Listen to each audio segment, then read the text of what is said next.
Permintaan aneh Nabi Idris pada malaikat Israel. Suatu ketika, Nabi Idris dan malaikat Israel tengah beribadah bersama. Lagi-lagi, Nabi Idris mengajukan sebuah permintaan yang unik. Apakah kau bisa membawaku melihat indahnya surga dan dahsyatnya api neraka, wahai malaikat Israel? Malaikat Israel pun menjawab, wahai Nabi Allah, lagi-lagi permintaan darimu sungguh aneh. Sebelumnya kau minta mati, sekarang ini, mengapa kau meminta hal itu? Bahkan para malaikat pun takut melihat neraka, tetapi kau malah memintanya. Nabi Idris menjawab, jujur saja, aku takut sekali dengan azab Allah itu. Semoga iman dan takwaku kian bertambah setelah melihat neraka. Malaikat Israel lantas meminta izin kepada Allah untuk membawa Nabi Idris ke neraka. Permintaan itu pun dikabulkan oleh Allah.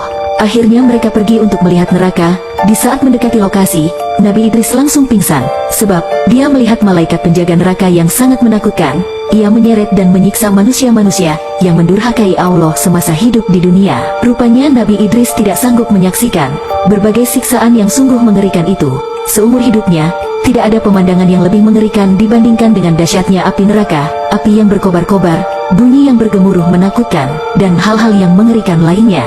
Dia pun ingin semakin giat berdakwah, agar tidak ada umatnya yang tersesat dari jalan Allah, dan berakhir termakan api neraka. Nabi Idris pun lantas meninggalkan neraka, dengan tubuh lemas dan penuh rasa takut. Selanjutnya, malaikat Israel mengantarkan Nabi Idris ke surga. Di sana, Nabi Idris juga nyaris pingsan, namun dia pingsan bukan karena takut, atau melihat hal yang menakutkan.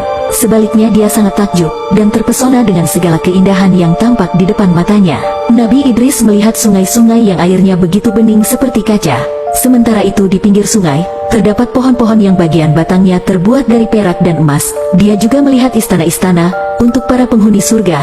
Sepanjang mata memandang, ada pohon yang menghasilkan buah-buahan yang begitu segar, ranum dan harum. Setelah puas berkeliling, malaikat Israel mengajak Nabi Idris pulang ke bumi. Namun, Nabi Idris enggan pulang. Dia terlena dan ingin tetap berada di surga. Lalu ia meletakkan sandalnya di bawah pohon surga.